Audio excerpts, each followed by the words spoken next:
எவ்வளோ க்யூட்டாக அழகாக தூங்குறா பாருங்களேன். எனக்கு இவ்வளோ ரொம்ப பிடிச்சிருந்தது. குரு அப்போவே சொன்னான், கூட்டிகிட்டு போயிருங்க அக்கா அப்படி சொல்லிட்டு. நான் தான் சொன்னேன், எனக்கு வந்து இங்கே எம்ப்ளாயீஸ் கிடையாது, நானே பார்த்துக்கணும். அதுக்கப்புறம் 2 பேர் பகுதி நேரமாக தான் வேலை செய்கிறாங்க. முழு நேரமாக இவங்க கூட நான் தான் இருக்கிற மாதிரி இருக்கும். எக்ஸாமுக்கு வேறு படிக்கணும். இதெல்லாம் யோசிச்சுட்டு சரி அங்கேயே பெட்ரோல் பங்க்லேயே அவங்களே பார்த்துப்பாங்க அப்படின்னு நினச்சிட்டுன்னு வந்தேன்.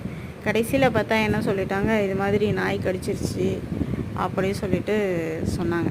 ஒரு 11:45 இருக்கும் குரு கால் பண்ணாங்க, இது மாதிரிக்கா நாய் கடிச்சிருச்சு, அது கத்திகிட்டே இருக்குக்கா அப்படி சொல்லிட்டு. அதுக்கப்புறம் மஞ்சத்தூள் போடுறா, காலையில் வரேன் அப்படி சொல்லிட்டு சொன்னேன். அதுக்கப்புறம் எனக்கு மனசு கேட்கல. அதுக்கப்புறம் நானே போயிட்டு மஞ்சத்தூள் கொடுத்து போட சொல்லிவிட்டு காலையில் போய் குரு என்ன சொல்லிட்டாங்க, அது குடிக்க முடியாதுக்கா அப்படி சொல்லிட்டான். எனக்கா கஷ்டமாயிடுச்சு. அதுக்கப்புறம் அருணாச்சலா காப்பகத்துக்கு கால் பண்ணால், நாய்க்குட்டிங்க இவ்வளோ தூரம் வர முடியாதுங்க, அங்கே இருக்கிறவங்களே யாராச்சும் பிடிச்சி கொடுக்க சொல்லி எடுத்துகிட்டு வந்துடுங்க அப்படி சொன்னாங்க. சரி ஓகே, அருணாச்சலா காப்பகத்திலே விட்டுடலாம் அப்படிங்கிற ஒரு பெரிய நம்பிக்கையோடு அங்கே போனால் ஊசியை போட்டு பேப்பரை கொடுத்து இவளை என் கையிலே கொடுத்துட்டாங்க. அப்புறம் 7 ஊசி போடணும் இல்லைங்க, 7 ஊசி போட்டாலும் நான் தான் வச்சிட்ருக்கணும். அப்புறம் மனசு கேட்கலிங்க, அப்படியே கூட்டிகிட்டு வந்துட்டேன்.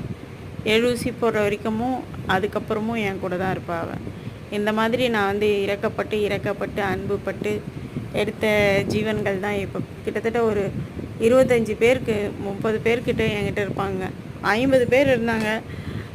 அப்படியே கொஞ்சம் கொஞ்சமாக உடம்பு சரியில்லாமல் போயிட்டு அப்படிலாம் அவங்க வந்து எனக்கு முன்னாடி சாமிக்கிட்ட போயிட்டாங்க. அப்படி நிறைய பேர் போயிட்டாங்க, குட்டிங்களாம் நிறைய போயிட்டாங்க. அதுக்கப்புறம் இப்படி இருந்தவங்களில் கொஞ்சம் பேர் போயிட்டாங்க. அதுக்கப்புறம் ஸ்ட்ரீட்டில் இருக்கவங்களாம் இருக்கிறாங்க. நான் இவங்களுக்கெல்லாம் ஃபுட்டு கொடுக்கணும், இவங்கெல்லாம் ட்ரீட்மெண்ட் பார்க்கணும், நிறைய தேவைகள் இருக்குது. உதவி பண்ணுறவங்க உதவி பண்ணுங்கள், கொச்சையாக பேசாதீங்க, உதவி பண்ணுங்கள், முடிஞ்ச அளவுக்கு உதவி பண்ணுங்கள். உங்களால் முடியலன்னா கொச்சப்படுத்தாதீங்க, எந்த ஒரு விஷயத்தையும் கொச்சப்படுத்தாதீங்க. ஆக்சுவலாக நான் என்னென்னா, என்னுடைய பிழைப்புக்காக நான் இதை எடுத்து பண்ணவே இல்லை. இவங்களை பார்க்கும்போது எனக்கு ரொம்பவே வருத்தமாக இருந்தது. அதனால் இந்த வேலையை வந்து நான் ட்ரஸ்ட் ஆக்டிவிட்டீஸில் கொண்டு வந்து பண்ணிகிட்ருக்கேன். சரிங்களா? அதுக்கப்புறம் நான் என்னுடைய பிழைப்புக்காக படிச்சுட்ருக்கேன். இது எனக்கு பிழைப்பு கிடையாது. சரிங்களா? சொல்லணும்னு தோணுச்சுங்க.